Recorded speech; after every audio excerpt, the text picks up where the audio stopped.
Greetings, YouTube. I'm here with my good friend Vladimir Susic once again, and this time I'm also joined by a friend of mine from Canada named Chris Claus. And in this video, we are going to be addressing an interaction that took place recently at Hyde Park Speaker's Corner between a friend of mine, Liz Mooney, and a Muslim polemicist called Hamza.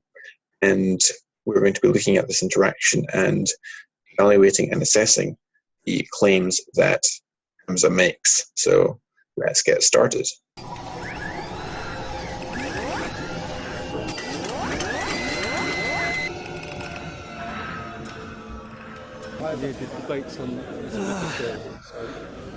Okay, we've decided that you don't know what you're talking about, so we're going to progress. You don't know what you're talking about. You've demonstrated. Who's the we? Everyone here. Everyone here. Yeah. All right. So. Oh, fantastic. Thanks. Okay, you're caught on camera saying I'm a convinced Christian. I am. Right? So, and I said I will deal with that. So I want to deal with that. What convinces you that Christianity is the truth? I became a Christian about a year and a half ago. Okay. Because I very quickly decided that the resurrection was the central point, and when I examined the historical evidence of that, I was left with no choice but to become a Christian. Okay. So you say the resurrection is the focal point. Yeah. Obviously, the Bible says I that. the resurrection Okay. Christianity. Would you know about the resurrection and the crucifixion without the Bible? We would know about people who claimed that it happened. Right. Who claimed Jesus resurrected from the grave? Okay, so first point here is that Hamza asks the question, would you know about the resurrection apart from the Bible? He is making an unreasonable demand at this point, because the New Testament obviously is a collection of 27 different ancient sources, whether it's the biographies of Jesus, which we know as Matthew, Mark, Luke, and John, the epistles of Paul, who was an acquaintance with Jesus' closest disciple Peter, and also Jesus' brother James. We have other letters in the New Testament. We have the Book of Acts. So there's a the New Testament is a collection of sources, and Paul even quotes from earlier sources such as the Creed, which is quoted by the Apostle Paul in 1 Corinthians 15, which mentions the death, burial, and resurrection of Christ, and it's a very early source, which likely dates to within only a very short window, a very short time after the cross of Christ.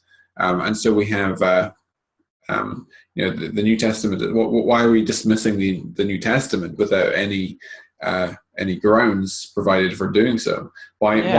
And this is the only field, this is the only discipline of history in which people want to favor secondary and tertiary sources over the primary source material, which comes from people who were eyewitnesses or closely associated with eyewitnesses. Yes, so what our Muslim friend is trying to do here is to undermine the authority of the New Testament. To add to the points you made, Jonathan, we understand that if we are to look at the crucifixion and the resurrection, as the lady here will get to shortly, we have several Roman and Jewish historians who directly mention the crucifixion, and then very early patristic sources from the 1st and 2nd century that mention the resurrection of Jesus. So even if we were to throw the New Testament out of the window, which of course we're not doing, we could still deduce that there were people who believed that Christ rose again from the dead and did actually die by the cross. Also, what's interesting, of course, is that even if the Muslim gentleman doesn't believe in the New Testament, he has to deduce from it certain facts of history that pretty much every scholar I've heard of would agree to. We would call them minimal facts of the resurrection. Now, there are different ways, of course, to interpret them, but pretty much everybody who has any scholarly degree would agree that those minimal facts are, in fact, facts of history. And it's quite interesting that our Muslim gentleman here is asking for, what other source would we have here? Well, I would like to ask the Muslim gentleman, what other source do we have, for example, for proclaiming that Christ was a Muslim other than the Qur'an, contemporary and previously to the Qur'an? That would be quite interesting to hear. Anyway. Yeah, for sure, Vlad. And I would have made the same points myself as what you were making. And the problem here is that the Muslim gentleman is applying a standard to a Christian that we don't accept, because we believe that God's word is our ultimate authority. And to take away our ultimate authority, I really think that there's many logical fallacies within this gentleman's opening, 1 minute and 4 seconds, especially when he starts off the conversation with an ad hominem, telling them that they just don't know anything. But would a Muslim throw away the Quran and substantiate the information from the Quran with an outside source? And when we knew that there is no God but Allah and Muhammad is his messenger, apart from the Quran and all the Islamic sources? Yeah, exactly. But the Muslim, and that's what I see with Muslims, is that they have double standards. They will apply a standard to a Christian that they will not apply to themselves. And again, just another logical fallacy that he's presenting within the first 1 minute and 4 seconds. Yep. Outside of the Bible. You see examples in Tacitus and Josephus and other early... Tell me what Josephus said about Jesus resurrected from the grave. I don't know the quote for example. So the passage that she's referring to is the famous Testimonium Fabianum text, which is found in Antiquities Book 18, which says, now there was about this time Jesus, a wise man, if it be lawful to call him a man, for he was a doer of wonderful works, a teacher of such men as receive the truth with pleasure. He drew over to him both many of the Jews and many of the Gentiles. He was the Christ, and when Pilate, at the suggestion of the principal men amongst us, had condemned him to the cross, those that loved him at the first did not forsake him, for he appeared to them alive again the third day, as the divine prophets had foretold. These and 10,000 other wonderful things concerning him, and the tribe of Christians, so named from him, are not extinct to this day. And it's widely agreed by scholars that this text has in fact undergone some level of interpolation by a later overzealous Christian scribe, because this passage identifies Jesus as the Messiah, the Christ, which is something which you wouldn't expect from Flavius Josephus, who was a Jew. Scholars generally agree that this text is at least partially authentic, and it does say that it does affirm that the followers of Jesus were proclaiming that he rose from the dead. In any case, you don't need Josephus in order to demonstrate this. We can demonstrate that without going to a secondary source like Josephus. I mean, Josephus wasn't, of course, contemporary with Jesus. He was born a few years after Jesus' death. I think he was born in AD 37. Jesus died in AD 33. But we don't even need to go to Josephus to learn that that's what the earliest followers of Jesus proclaimed about him. I mean, 1 Corinthians 15, Paul says in verse 3 through 8, "For what I received, I pass on to you as the first importance, that Christ died for our sins according to the Scriptures, that he was buried, that he was raised on the third day according to the Scriptures, and that he appeared to Cephas and then to the 12. And after that he appeared to more than 500 of the brothers and sisters at the same time. Most of whom are still living, though some have fallen asleep. Then he appeared to James and to all the apostles, and last of all he appeared to me also, as to one abnormally born or untimely born."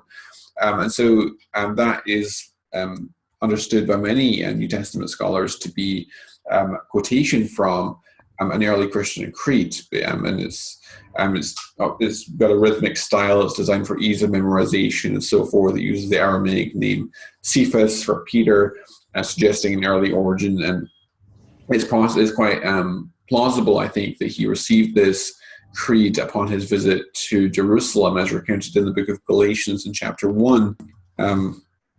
He says in verse 18 of Galatians 1, "And after 3 years I went up to Jerusalem to visit Cephas, and I remained with him 15 days, and I saw none of the other apostles except James, the Lord's brother." So those are the two individuals actually mentioned in that creed in 1 Corinthians 15, and so that's possibly where he received it. But in any case, after quoting from this creed in 1 Corinthians 15, he goes on to say in verse 9 and 10 and 11, "For I am the least of the apostles, unworthy to be called an apostle, because I persecuted the church of God. But by the grace of God I am what I am, and his grace toward me was not in vain. On the contrary, I worked harder than any of them, though it was not I, but the grace of God that is with me. Whether then it was I or they, so we preached and so you believed. So notice what Paul is saying here. He's saying that the apostles, namely Peter, James, the 12, have already proclaimed the resurrection before him. So this is as close as you can get to eyewitness testimony, where you have a direct window into the earliest proclamation of the apostles themselves, that in fact they were claiming that Jesus had been raised from the dead. And so Paul is saying to the Corinthians that what I'm preaching to you has already been preached by the apostles, hence what he says in verse 11, whether then it was I or they, so we preached. And of course, the context is the resurrection, and so you believed. So one doesn't even need to go to Josephus at that point. But Jonathan, wasn't Paul the agent of Shaitan there to deceive the Muslims, the followers of Jesus? Yeah, back to Testimonium Flavianum, just to kind of look at what it looks like without interpolations. For example, James Dunn, a scholar that many of our Muslim friends would quote when it comes to the deity of Christ, states that the works of Josephus include two separate references to Jesus, and although there are some interpolations in the Testimonium, there is a broad consensus among the scholars regarding the nature of the authentic reference to Jesus in the Testimonium. And so basically this is what they think it would look like without the interpolations. Now there was about this time Jesus, a wise man, for he was a doer of startling deeds, a teacher of such men as received the truth with pleasure. And he gained a following both among many Jews and many of Greek origin. And when Pilate, at the suggestion of the principal man amongst us, condemned him to the cross, those that loved him at the first did not forsake him. And the tribe of the Christians so named from him are not extinct at this day. Now, we have here in Testimonium Flavianum, according to basically the consensus of scholarship, a very, very early source that states that Christ was crucified, a very early Roman source. Now, well, Jewish and Roman source. Now, Jonathan, tell me, does the Quran state that Jesus was crucified? The Quran actually says that Jesus was not crucified. Oh, yeah. So why do we have an early source contemporary to Jesus and his apostles stating that Christ was crucified and stating it as a well-known fact to everyone? Well, Josephus obviously wasn't a contemporary with Jesus, but it was contemporary with the apostles of Jesus, yes. And so it's quite interesting that we have a source stating that Christ was crucified, and yet our Muslim friend doesn't believe it for some reason. It's interesting. Yet he would require of us sources of outside sources for the resurrection of Jesus. It's quite interesting of standards, as Chris mentioned. Right. Let's continue. Verbatim, but I know that if you take just Josephus, you will learn that there are people. Was Josephus alive at the time? He was a first century Jewish author, so yes. Was he alive at that time? Yes. Who told you that? She's actually incorrect on this. Josephus was born a few years after Jesus' death, but he was certainly contemporary with the apostles. Yeah, I'd agree with that as well. It's a little bit off on that. Of course, he wasn't alive during the life of Jesus, of course. But again, we have to understand that this Muslim just asked the lady, was he alive at that time? So that presupposes that the only way that he could be truthful in what he was saying is if he was actually alive during the time of Jesus. But, and I got to keep doing this, Muslims need to hold the same standard, of course, right? Because could the same Muslim substantiate the claim that Muhammad met with Angel Jibril in the cave with a source from that was alive at Muhammad's time and dated to that time? No, not at all. Not even close. He was a first century Jewish author of that period. Was he there? He was a contemporary of Jesus. Right. So let's just Incorrect. No, he wasn't. to clarify your claim. You believe Jesus resurrected because Josephus said so, yeah? No. All right, no. So without the Bible, give me any source. Without the Bible. Okay, Hamza. Why don't you give us a source, excluding all the Islamic material, for Muhammad being a prophet of Islam? Or how about you give us a source, excluding all the Islamic material, for Muhammad flying on a winged horse to heaven?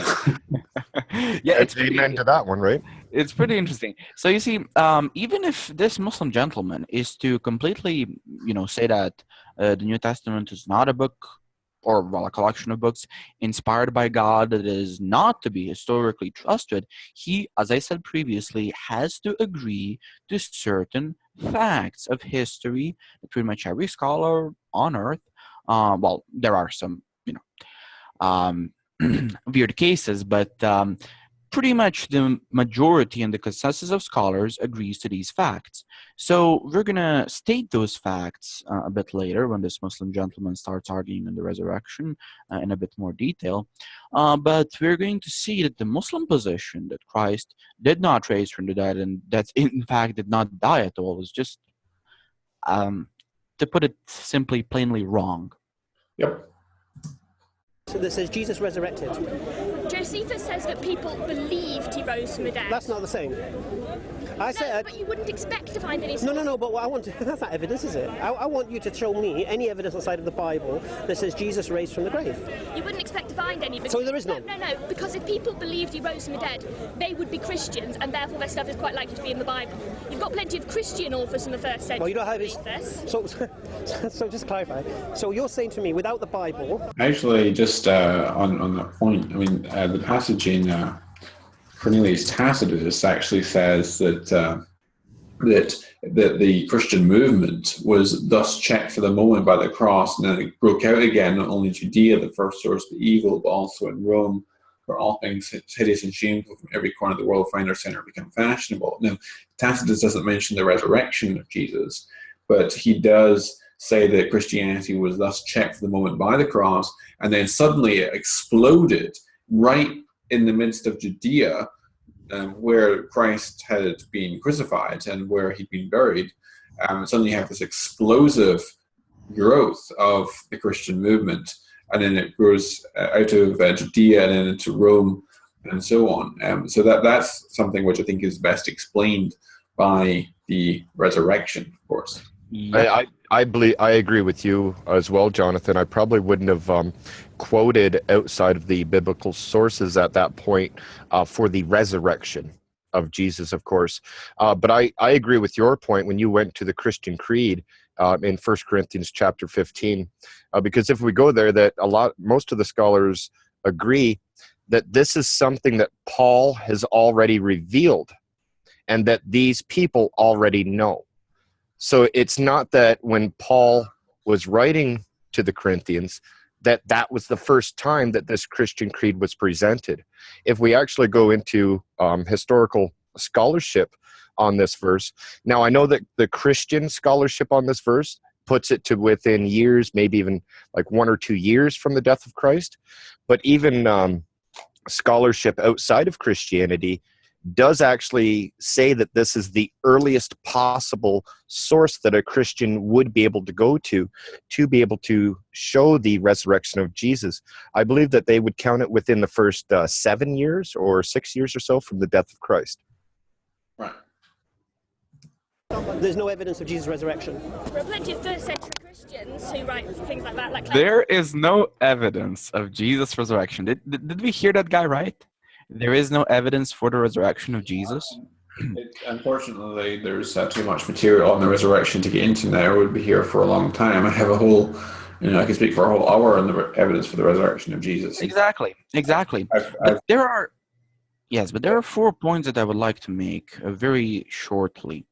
4 facts that are pretty much undisputable when it comes to establishing whether or not Jesus rose from the dead.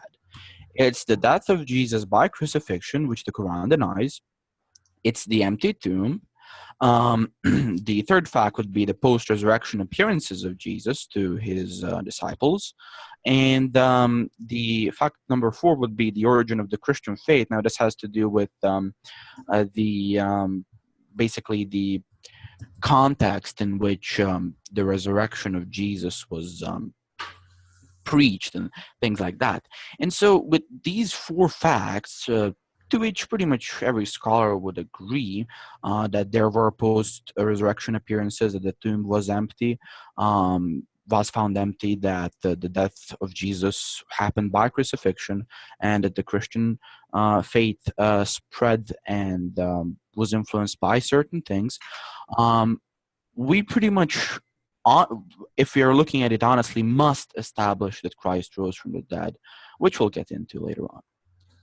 Yeah, and I have debated this topic. I debated on the resurrection and minimal facts case with a Jewish skeptic called Michael Alter, who is the author of The Resurrection: A Critical Inquiry, which is an 800-page book critiquing the evidence for the resurrection. So if you want to see my debate or listen to my debate, even it's on Perma Christian Radio, I've uploaded it onto YouTube, so you can find it on my YouTube channel.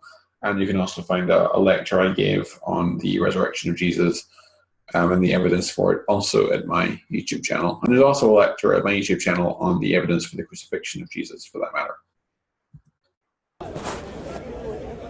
Again, he wasn't there. He's a first century Christian. Right. So we're going back again, yeah. Without, and this is my original point. Without the Bible, would you know about a resurrection of Jesus? We know that people believed it happened. We wouldn't.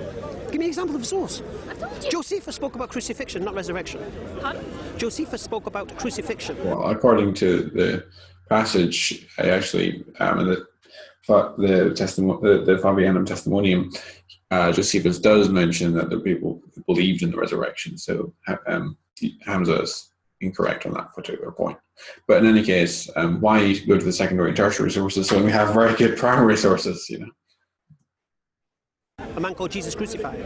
Yes, and he said that his Nothing about resurrection. No, he said his followers believed he rose from the dead. Okay, you could probably record in history that Hindus believe that the gods put an elephant on Ganesh, and so what? Doesn't mean it's true, does it?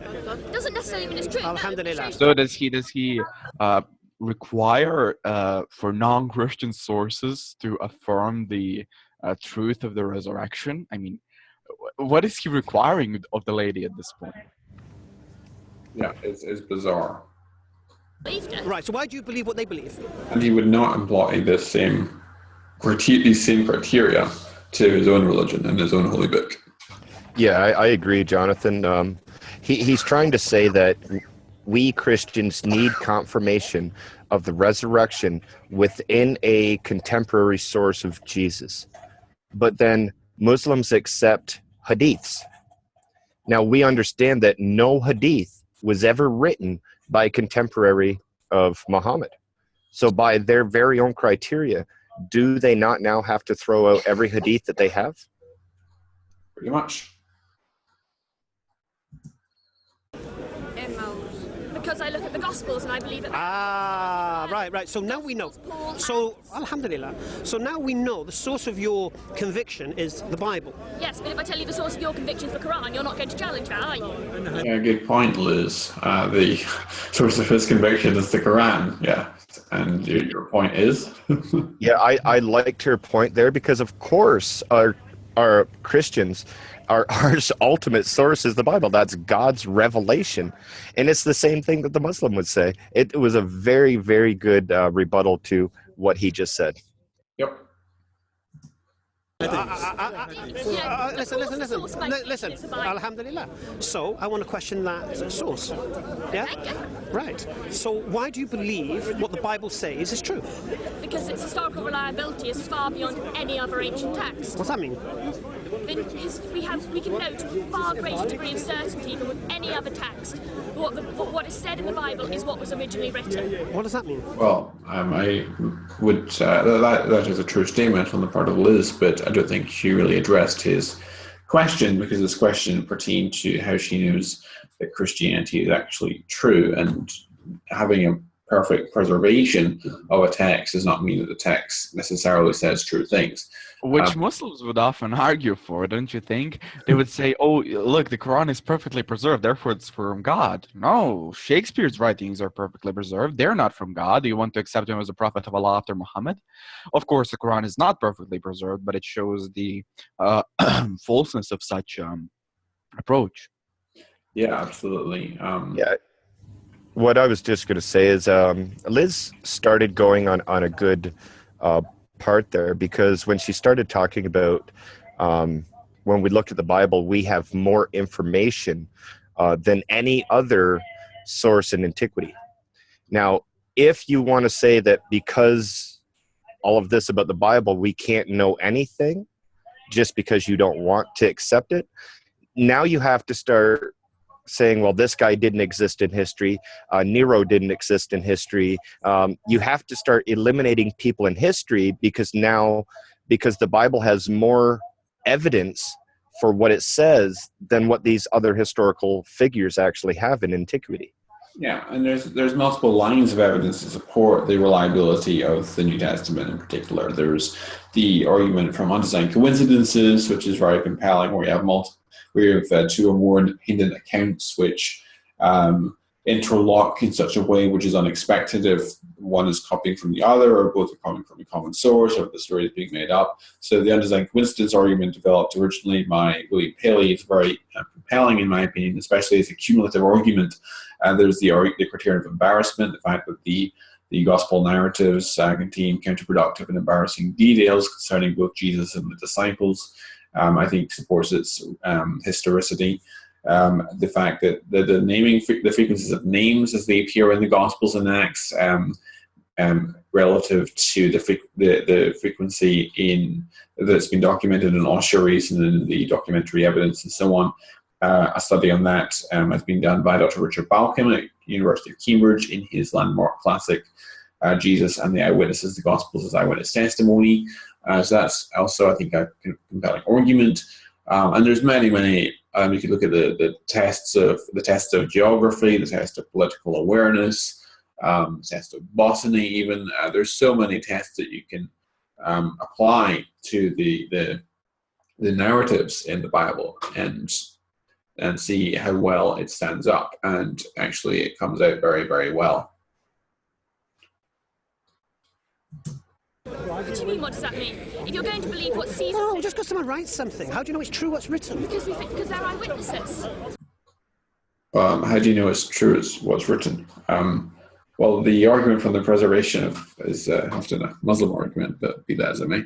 Whose eyewitnesses? Relax, mate. You had your chance. Okay. He makes a good point, though. If you apply this level of historical... No, because we're talking about... No. We're talking about your conviction in Christianity. You're going to give her a Listen. judge one way, the judgment... Listen, you had your chance. Oh,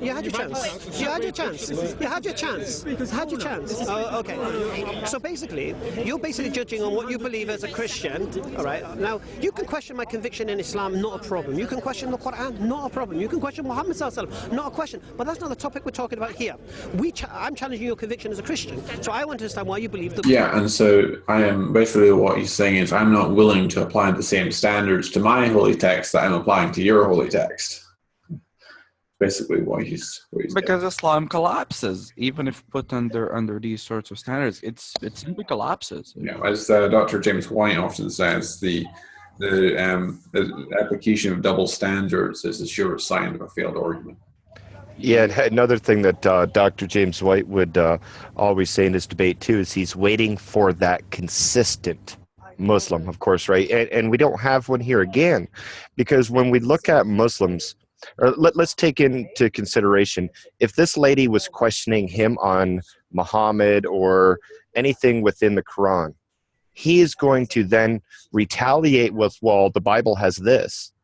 Because Muslims always do that, is when they're trying to defend their own religion, they have to attack Christianity, but of course committing a logical fallacy, because even if what they prove in Christianity is true, it doesn't substantiate their claim what they're making in the Quran. Isn't it interesting that when we have a consistent Muslim, they become a Christian, like Nabil Qureshi or recently Ismail Abu Adam or people like that? Bible, what it says is true. Why do you believe it's true? The historical reliability of the gospel. Give me something historical that's reliable that is true. We believe that... Give me something historically reliable that's true. That Jesus was crucified. I mean, what? Give me something that's historical. I honestly think that's probably the most nonsensical question that he could have asked at that point. Yep. The Gospel, I believe the Gospels and Acts were written by eyewitnesses Right. of events that went on, So- and that we can. So for clarification purposes, do you believe the gospel... Relax. So just for clarification purposes, do you believe the authors of the Gospels were eyewitnesses? Yes. Okay. Why do you believe that? Because we have very good evidence that the Gospels were written within the lifespan of eyewitnesses, and we can link the people who wrote the Gospels to people mentioned. No. A very compelling case that the Gospels are based on eyewitness testimony, as I just mentioned, has been made by Richard Balcom in his book Jesus and the Eyewitnesses, the Gospels as Eyewitness Testimony. He develops a very convincing cumulative case that the Gospels, irrespective of their authorship, are based on the testimony of eyewitnesses. There's very compelling evidence, and I commend that volume to the reading of viewers if it's something that interests you. No. That wasn't the question. That wasn't the question. That wasn't the question. It was a very simple question. The authors of the Gospels, were they eyewitnesses? Yes. And you said yeah. Now you tell me where any of those writers claim to be eyewitnesses. They use in Acts. No, claim to be eyewitnesses. Yeah, in Acts. You've got Well, actually, yes. I mean, John's Gospel does in John chapter 21. John says in verse 24, "This is the disciple who testifies to these things and who wrote them down. We know that his testimony is true." And he's speaking, of course, concerning the disciple whom Jesus loved. And John, the apostle, is the only disciple not named in John's Gospel. And so by inference, it suggests strongly that the author of this Gospel is claiming John the apostle to be the author. And that comports very well with the external evidence for that as well. And Luke's Gospel, as Liz is about to mention, is written by the same author as who wrote Acts. So we know that Luke, the author of Acts, was a traveling companion of Paul, and we know that Luke was a traveling companion of Paul, incidentally. And we know that Luke chapter 1, Luke tells us that he interviewed people who were eyewitnesses. He says in verse 1 through 4, "Many have undertaken to draw up an account of the things that have been fulfilled among us, just as they were handed down to us by those who from the first were eyewitnesses and servants of the word. With this in mind, since I myself have carefully investigated everything from the beginning, I too decided to write an orderly account for you, most excellent Theophilus, so that you may know the certainty of the things that you've been taught." In respect to the Gospel of Mark, we have some internal evidence that for Peter being the eyewitness behind the Gospel of Mark. So there's both external evidence and there's internal evidence. Richard Balcom, in his book Jesus and Eyewitnesses, documents some of that internal evidence. One of the points that he makes is that Mark's Gospel is actually bookended with the disciple Peter, who's the first and last disciple to be mentioned, and that's a phenomenon that has been identified in other ancient texts where a source is attributed to a particular eyewitness. There is internal evidence that the Gospels are in fact written by people who were either eyewitnesses or were closely connected with people who were eyewitnesses. Yeah, I definitely agree with you. What I think that we should do after this is all done, though, just for the comic value of it, is maybe try to count how many logical fallacies that this gentleman uses within the hour and 16-minute video. Yeah. We'll try to, but yeah, it's quite numerous. No. The Gospel writers. Yeah, Luke was one of the Gospel writers. Okay. Well, let's start at the beginning. Let's start with Mark. Yeah, so she started to talk about the book of Acts, and said, no, the Gospel writers. Like, he apparently doesn't know that Luke wrote both Luke's Gospel and... I mean, what do we expect from a Muslim apologist? Seriously. Yeah. Did Mark claim to be an eyewitness?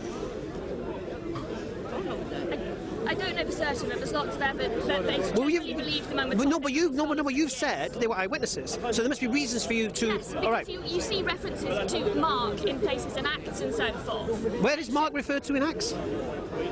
that you see the character of Mark. Where is Mark referred to in Acts? Where is Mark referred to in Acts? Are we being serious here? Are we actually being serious? 12, verse 12, when this is dawned on him, he went to the house of Mary, the mother of John, also called Mark, where many people had gathered and were praying. In verse 25, we have when Barnabas and Saul had finished their mission, they returned from Jerusalem, taking with them John, also called Mark. Or Acts 15:37, Barnabas wanted to take John, also called Mark, with them, but Paul did not think it wise to take him because he had deserted them in Pamphylia and had not continued with them in the work. They had such a sharp disagreement that they parted company. Barnabas took Mark and sailed for Cyprus, but Paul chose Silas and left, commended by the believers to the grace of the Lord. He went through Syria and Cilicia, strengthening the churches. So where is Mark in Acts? Well, there he is. I can't give you a reference, but he is. Do you think Mark was a disciple of Jesus? So why would Acts mention Mark? Because I think he went for travel. He said, do you think that Mark was a disciple of Jesus? No, he wasn't a disciple of Jesus, but he was a reporter for the Apostle Peter. And how do we know this? Well, there's actually multiple lines of evidence that support that contention. For example, Justin Martyr tells us about the so-called Memoirs of the Apostles. This is in his first apology, and he says that they're also called Gospels. That's in First Apology, chapter 66.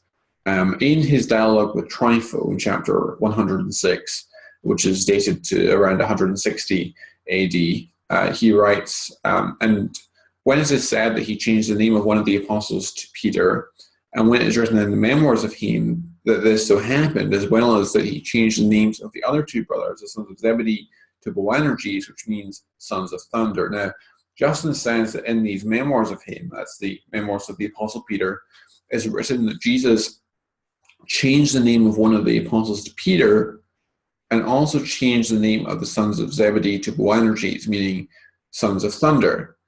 Now, neither of these is found in the extant portion we have of the so-called Gospel of Peter, but both of them are included in the Gospel of Mark, and the statement about calling the sons of Zebedee sons of thunder is found only in Mark 3:17. So it seems to suggest quite strongly that this is speaking about the Gospel of Mark, but it's referred to as the Memoirs of Peter.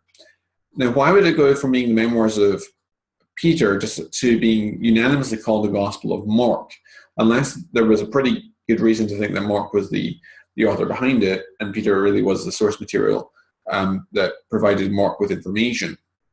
Because Mark is a fairly minor character. He's not who you would expect. You would expect it to be attributed to the higher profile figure, who was Peter in this case. Now, this comports very well with the other evidence. So Papias of Hierapolis, for example, and also Clement of Alexandria, Tertullian of Carthage, Irenaeus of Lyon, they all tell us that Mark received information from the Apostle Peter. So that fact suggests that that comports with that material in Justin Martyr, which is also supported by the internal evidence for Peter's influence on Mark's Gospel. So some of the other evidence that Richard Balcom draws in his book, Choosing Eyewitnesses, is the fact that there's frequent mention of Peter in Mark's Gospel. So Mark refers to Peter a total of 26 times, whereas Matthew mentions Peter only 3 additional times, despite the fact that Matthew's Gospel is about double the length of Mark's Gospel. And Mark is also the only Gospel author who doesn't use Simon Peter when talking about Peter, but instead he uses Simon or Peter. Simon was a common name in Palestine, but Mark doesn't distinguish him from other Simons, which suggests familiarity. And as I mentioned, there's also the book ending of Peter being the first and last disciple named, and so on. And there's other evidence as well internal to Mark's Gospel. So we have internal evidence, we have external evidence for Peter being the source behind Mark's Gospel, and he certainly was one of the apostles of Jesus. No, yeah, and I definitely that's amazing answer, and I didn't even know all of that into it as well. So Very interesting. But what I also wanted to point out here is the Muslim seems to believe that there must be eyewitnesses for this to be actually true. Now, again, I just want to keep pointing out the double standard that he's using, because when we go to the hadith, we have a narrator of this hadith. But do we have sources to be able to say that this person is that actual person that narrated it in Islam? And if not, then how could he believe that it's even true? Yep. By his own criteria. No. Okay, here's the first thing you've got to understand. I'm not here to belittle you. I'm here to challenge your conviction. Okay. I'm not here to belittle you. I'm here to challenge your convictions. All he's doing the whole hour and 17 minutes of this dialogue is him belittling her. Yeah, and how can he say that when he initially started off the conversation by saying they don't know anything? Yeah, we should talk to the gentleman sometimes. The disciple of Jesus. Right. Now, he wasn't an eyewitness. It's generally believed that Mark's gospel is based on Peter's testimony, and Peter was one of the closest. It's not generally believed. That's not general. There's an opinion. Overwhelming consensus of scholars. Not necessarily, no. Because they did. Okay, so let's clarify something here, because you made an initial statement about the resurrection being the focal point. All right. According to the four Gospels, did Peter have a resurrection experience? Yes. Which Gospel? He appeared in the upper room to 11. No. The resurrection, the tomb. The tomb. We have Peter. We have the sources concerning the appearance to Peter specifically are in 1 Corinthians 15, where it says he appeared to Cephas, and also in Luke's Gospel in chapter 24, where it says that he has appeared to Simon. So those are the two sources, which, by the way, are independent sources, and we know that Paul most likely got this material from Peter himself, and he implies that Peter and James and the 12 had been preaching the same message before him as well. So there's good reason to think that to believe that the post-resurrection appearance to Peter, and Peter was, of course, willing to die for that belief as well. Yeah, and I honestly think that this gentleman, Hamza, is going to try to appeal to just mainly the tomb. Did Peter witness the resurrection from the tomb, basically? And this, again, is a logical fallacy, because he doesn't have to. If Jesus does appear to him after the resurrection, that, again, would be evidence of the resurrection. Yep. Yes, Peter and John went for two. Yeah, Peter and John were the two, right? According to the Gospel of John. Right. According to the Gospel of Mark, what happened at the tomb? They found the tomb was empty. And then what? And then nothing. Right. And Peter's the author. It's believed that it's largely based on Peter's testimony. So Peter's the author of Mark, and yet there's no mention of a resurrection. And we know, according to John, Peter had a resurrection experience. John doesn't tell us that Peter had a resurrection experience, except if you count the appearance in the upper room to the 12, in which Peter was present. But John doesn't tell us about an individual resurrection experience on the part of Peter. But in any case, Mark 16 is the famous text where we actually don't have past verse 8. Now, it's quite possible or even plausible that there was an ending of Mark's Gospel, and it's subsequently been lost because Mark's Gospel ends very abruptly. We start verse 1. When the Sabbath was over, Mary Magdalene, Mary the mother of James, and Salome brought spices so they might go to anoint Jesus' body. Very early on the first day of the week, just after sunrise, they were on their way to the tomb, and they asked each other, "Who will roll the stone away from the entrance of the tomb?" But when they looked up, they saw that the stone, which was very large, had been rolled away. As they entered the tomb, they saw a young man dressed in a white robe sitting on the right side, and they were alarmed. "Don't be alarmed," he said. "You are looking for Jesus the Nazarene, who was crucified. He has risen. He is not here. See the place where they laid him. But go, tell his disciples and Peter, he is going ahead of you into Galilee. There you will see him, just as he told you." Trembling and bewildered, the women went out and fled from the tomb. They said nothing to anyone because they were afraid. Now, it's possible that the text continued beyond that. We don't know. But the fact that it's very implicit in the narrative here. Verse 7 is very important. It says, but go tell his disciples and Peter. Peter specifically singled out. And then it says, he is going ahead of you into Galilee. There you will see him just as he told you. So Hamza is just completely off base on this argument. Yes. Don't you think that's odd? That the most important part of Christianity isn't mentioned in Mark's Gospel, which is apparently written by Peter, the rock. It's mentioned that the tomb was empty, and it's mentioned that Jesus died by crucifixion. It's mentioned. No, it's mentioned the women flee and spoke to nobody. Now, first, the women flee and spoke to nobody. Okay, if you look at Mark chapter 1, we have the man healed of leprosy. This is from verse 40. A man with leprosy came to him and begged him on his knees, if you are willing, you can make me clean. Jesus was indignant. He reached out his hand and touched the man. I am willing, he said, be clean. Immediately the leprosy left him and he was cleansed. Jesus sent him away at once with a strong warning. See that you don't tell this to anyone, but go, show yourself to the priest and offer the sacrifices that Moses commanded for your cleansing as a testimony to them. So notice here, Jesus had said, don't tell this to anyone, but go show yourself to the priest. So I think likewise, the women, they were instructed to go and tell Peter and the disciples, and they said nothing to anyone on the way to going to tell Peter and the disciples. I think that's the same thing that's going on there. Would you not agree? Exactly. Especially with the female eyewitnesses culture, let's say, in Judea at that time. Yeah. Thing is, there was no one called Mark going to the tomb either. Yeah. So whoever told about what happened at the tomb wasn't an eyewitness. Whatever you're going to say, you still have to deal with the fact He got it from eyewitnesses. that somebody died, that there was an empty tomb, and that the early No. church grew If I want to deal with that, okay, here's what you're asking me to deal with. Can I believe that somebody could apparently be killed, put in a tomb, and the next day people come and the stones roll back and there's nobody there? I mean, What do you think that proves? pardon? What do you think that proves? That... She wasn't with you. No, sorry, I missed the question. I was thinking of something else. No problem. Okay. Imagine a scenario where you think somebody's died and they've been put in a tomb, and the next day you go, the guards are knocked out, the stones roll back, and nobody's there. Yep.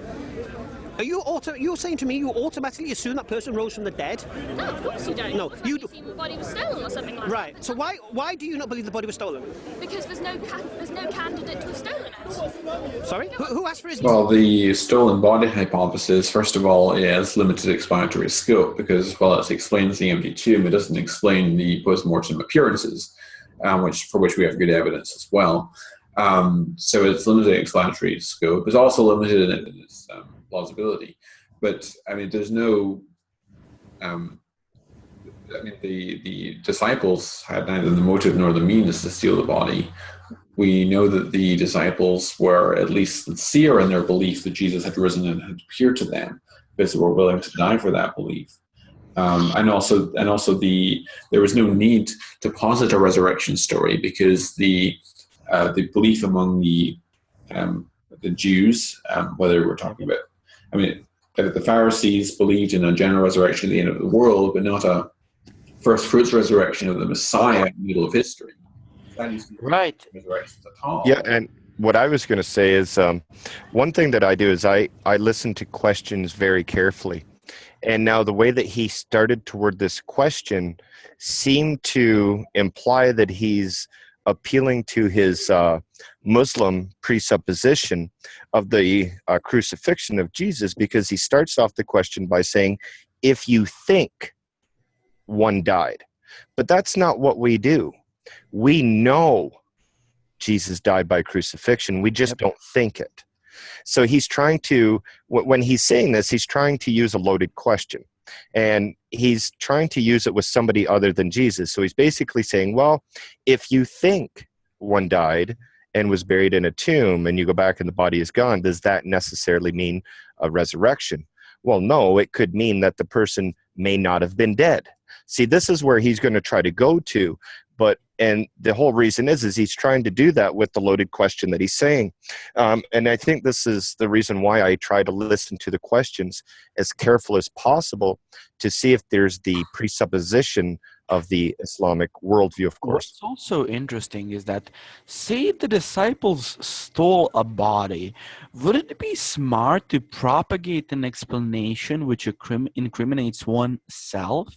Notice, in Matthew 28, 11 through 15, we see that the disciples say that there was a story around of people accusing the disciples of stealing the body. That was the first explanation the Jews came to. And so would it be smart to propagate that somebody actually could have stolen the body if, in fact, you were the ones to steal that body? No, of course not. Also, he says that the guards were found knocked out. No, they weren't found knocked out.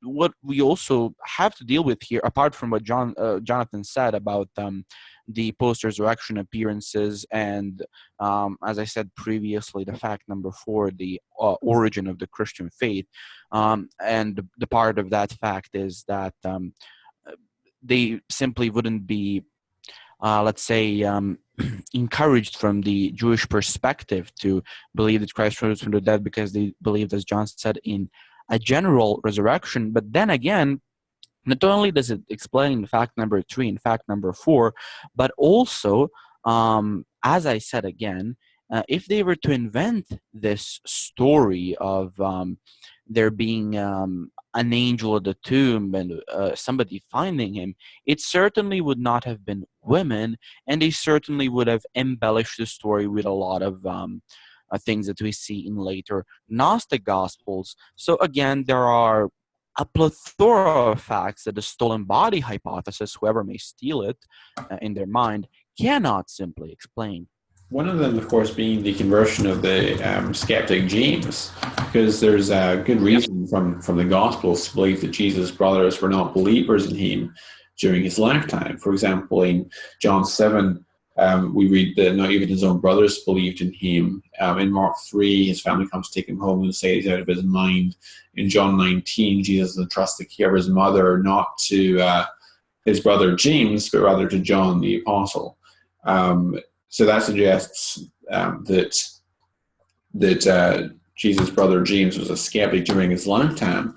And yet we know that James converted very shortly after the resurrection because we know that Jesus' family, including his mother Mary and his brothers, joined in prayer with the disciples. It says in Acts chapter 1, verse 14, so it's just listed the disciples, and it says they all joined together constantly in prayer, along with the women and Mary, the mother of Jesus, and with his brothers.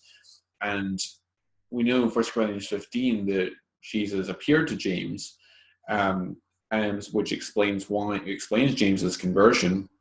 And then we have sources outside the Bible. We have Flavius Josephus, Antiquities of the Jews, book 20, and also Hegesippus, a 2nd century Christian historian, in the 5th book of his Memoirs, is quoted by Eusebius in his ecclesiastical history, who both tell us that James died as a martyr for his faith. And so, I like to ask a skeptic, how much would it take to convince you that your elder brother was the Yahweh of the Old Testament to the point of martyrdom, right?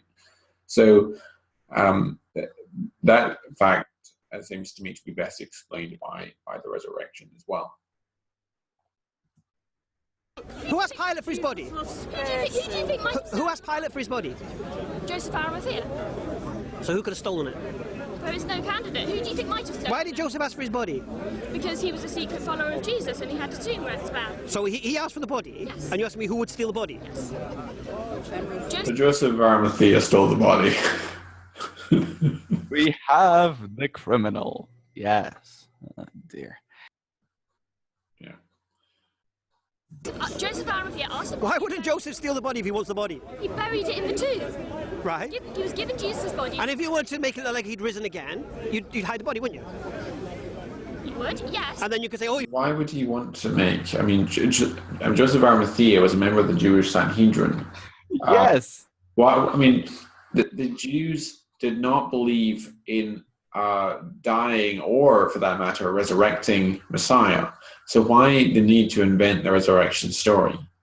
Yes, why would he need to hide the body, invent the resurrection story, abandon his place at the Sanhedrin, and get afterwards persecuted? It makes absolutely no sense. Yeah, exactly. And it just strains credulity at the scenario that he's proposing in this. No, what it shows, also what it shows is the desperate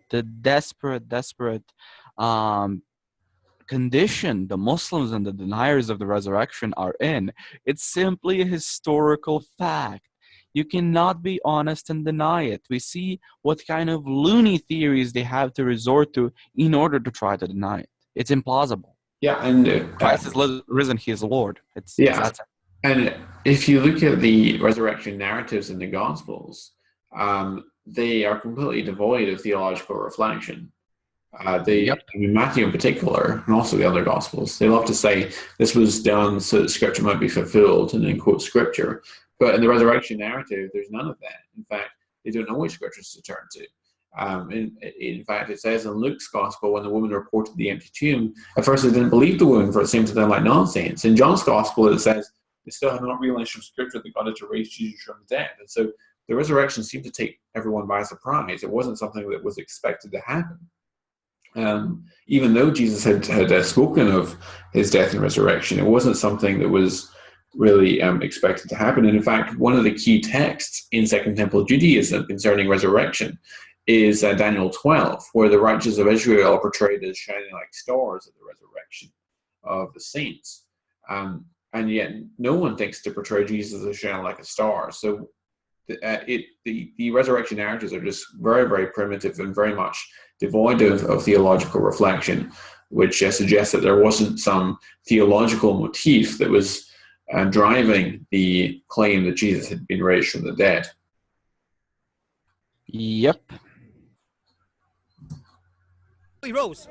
Yes, but... Anyway, you've got a point. Let's go back to the point. No. I want to think... No, I'll tell you why we're not going to. I'll tell you why I don't want to. All right?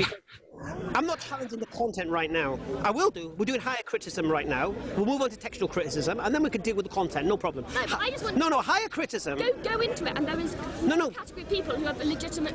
Okay, first thing, all of the Gospels, according to some of the greatest scholars of Christianity, are anonymous.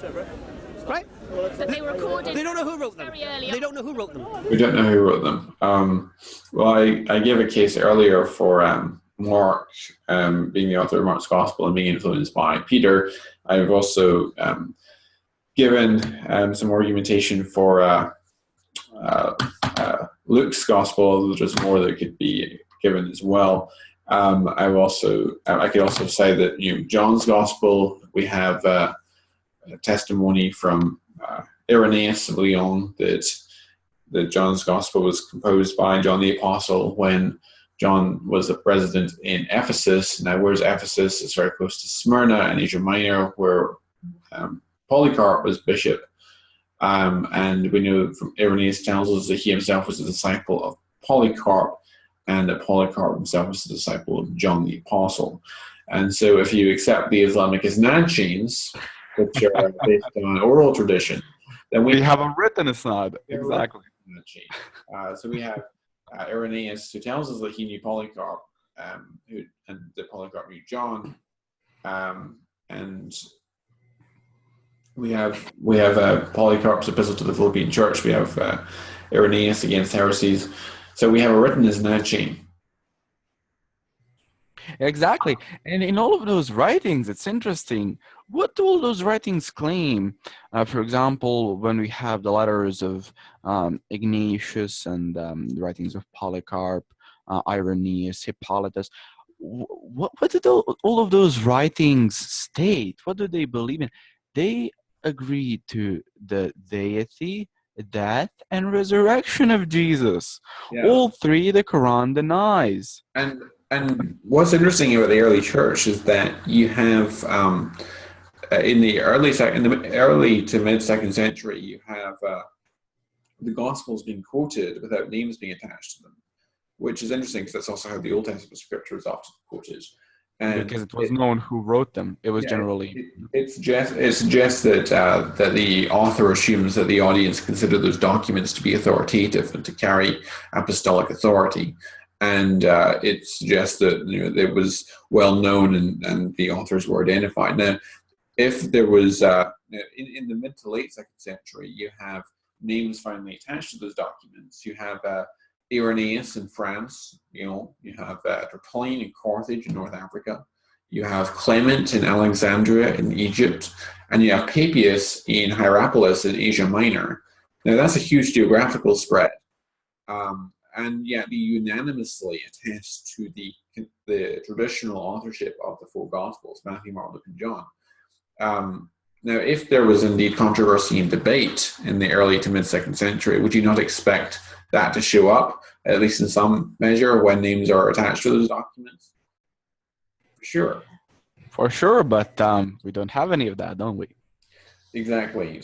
The unanimity and geographical widespreadness of the gospel authorship tradition suggests that it goes back to a very early primitive tradition and a very monolithic tradition concerning their authorship. And the fact now we go to some of the hadiths of Muhammad, and we have different scholars arranging them from weak or fakery to sahih.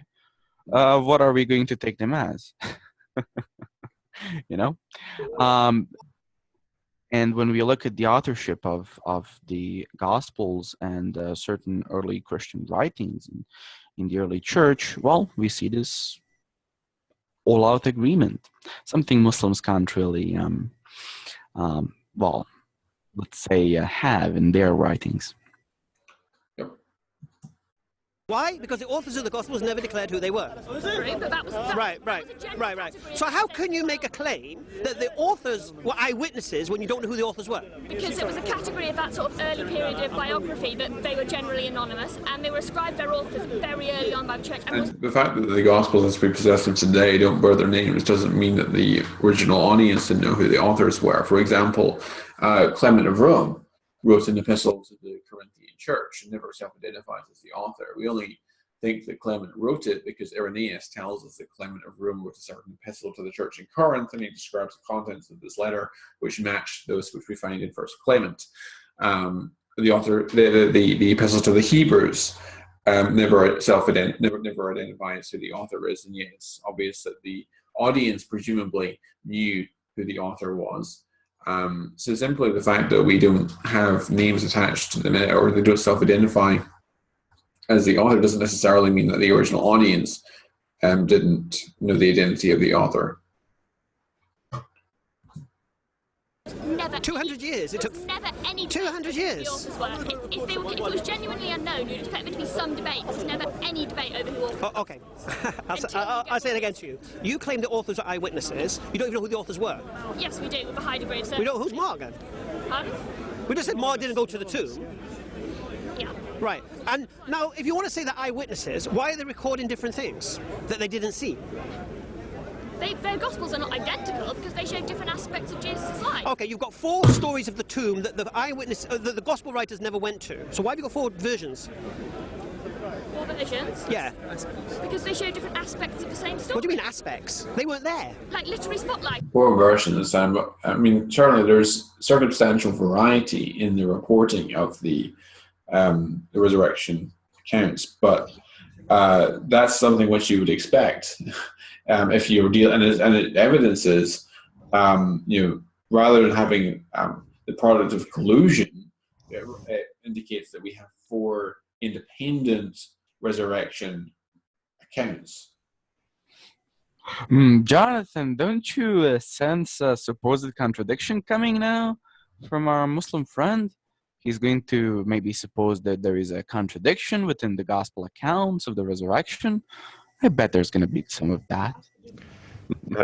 And I agree, but the one problem here that the Hamza is using is that he's trying to say that the eyewitnesses actually have to be there and physically see what's going on for them to be eyewitnesses. Like, again, are we going to hold the same criteria to the Hadith collection and or the Quranic manuscripts. Like, it just doesn't make sense with this argument that he's using. Yeah, I mean, did Imam Bukhari see Muhammad say and do everything which is recorded in Sahih Bukhari? Yeah, I quoted I was talking to a Muslim a couple of days ago, and I quoted Bukhari when Muhammad was revealing Surah 495. He revealed it, and then there was a blind man that was there as well, and he basically said, well, what do I have to do within this verse? And then Muhammad revealed the verse again, but added in, except those who are disabled. So, and this is recorded in Bukhari. So if this is actually accurate, then is Bukhari an eyewitness to this happening with Muhammad and the blind man? Mm-hmm. And it also shows, how consistent the Quran is, right? Allah apparently forgot about the blind man until a blind man reminded his Rasul that they exist. It's funny. On a single person to highlight their role in the event. No, it was a common technique. No, look. You have 4 Gospels about an event. Yep. Neither of the authors of the Gospels were present at the event. And all 4 versions of that Gospel are contradictory to each other. In what way? In what way? Do you accept that? No, they're not. They simply are not. We are going to prove that. I definitely agree as well that there is, I don't see the contradiction. He may feel that there's a contradiction, but all 4 Gospels do not have to read identical. Well, And listen, this is the problem that yeah, of he's course, actually trying to deal with. that's true. We may have a detail mentioned in one of the Gospels that's not mentioned in another, but that's simply not a contradiction. And if he finds an inexplicable contradiction within the Gospels, let me say right now that I'm ready to become a Muslim. So let's see how he'll do. Contradictions can be reconciled by different literary techniques. So you don't believe there are contradictions? No. Okay, was the stone rolled back or not? Well, it had to be for somebody to get out. A question for you. Dear. When will the Muslims stop using this? Okay, just play the video for a second. Let's see what he argues. I know what he will, but... Yes. According to which Gospel? I can't give you which Gospels. Okay. They're quite similar, so they do something Okay. in my mind. So why did the women say, how are we going to roll the stone back? Well, the Gospel of Matthew... Okay, so let's just deal with what he's getting at, right? We have Matthew 28 and Mark 16, right? So in Mark 16, well, let's start with Matthew. In Matthew 28, it says in verses 2 through 4, and behold, a severe earthquake had occurred, for an angel of the Lord descended from heaven and came and rolled away the stone and sat upon it. And his appearance was like lightning, and his garment as white as snow. And the guards shook for fear of him and became like a dead man. So Jesus rises after angels roll away the stone. Only guards witness this. Now, in Mark 16, 1 through 3, we see this. And when the Sabbath was over, Mary Magdalene and Mary, the mother of James and Salome, bought spices that they might come and anoint him. And they were saying to one another, who will roll away the stone for us from the entrance of the tomb? So what he's trying to suppose is that that Mary and Mary Magdalene and Mary, the mother of Jesus, are standing before the tomb and then are, consulting each other. That's simply not the case. We see that they bought spices, and as they were going there, they were asking each other who will roll away the stone from the entrance of the tomb, as neither of them could do it because it was a gigantic stone. But there is no contradiction. They were saying this before they knew that the stone was actually rolled away. And in fact, so, you get to verse 4, the very next verse, and it says, and looking up, they saw that the stone had been rolled back. Exactly. So Muslims aren't even reading something that they're supposing is a contradiction. And this is exactly what we find in any sort of a supposed contradiction within the Gospels. You're simply not reading the verse in its context and fairly examining it. It's that simple. Earlier part of the day, earlier part of the morning. So the Gospel of Mark, the stone's rolled back. Gospel of Matthew, the stone's there. How do you reconcile that? I gave the same thing. Give me the. No, in both of the Gospels, the stone is rolled back. You're simply not reading both of the Gospels and are applying eisegesis and takia. Sorry. Yeah, the Matthew 28. The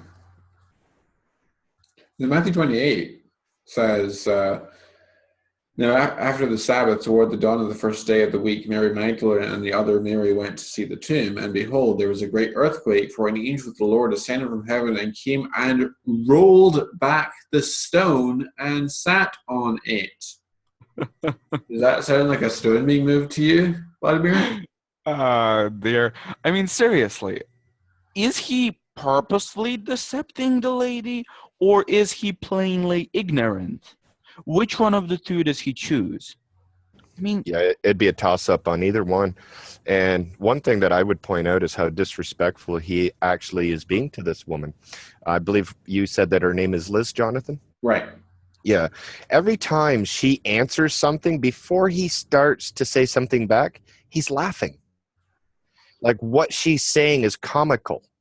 And well, what he is saying is comical because he's not exactly. It's just another way that he's trying to insinuate in this video that what the Christian is saying is nothing but laughable. And I just don't accept that as an accurate way to have a respectful conversation with somebody, of course. I hope this video has been useful to you. And this ends part one of our series responding to this Muslim polemicist Hamza. Be sure to join us again for part two, and we'll be continuing to respond to the arguments and claims of this Muslim polemicist Hamza in his interaction with friend Liz Mooney at Hyde Park's Speaker's Corner. Thanks for watching.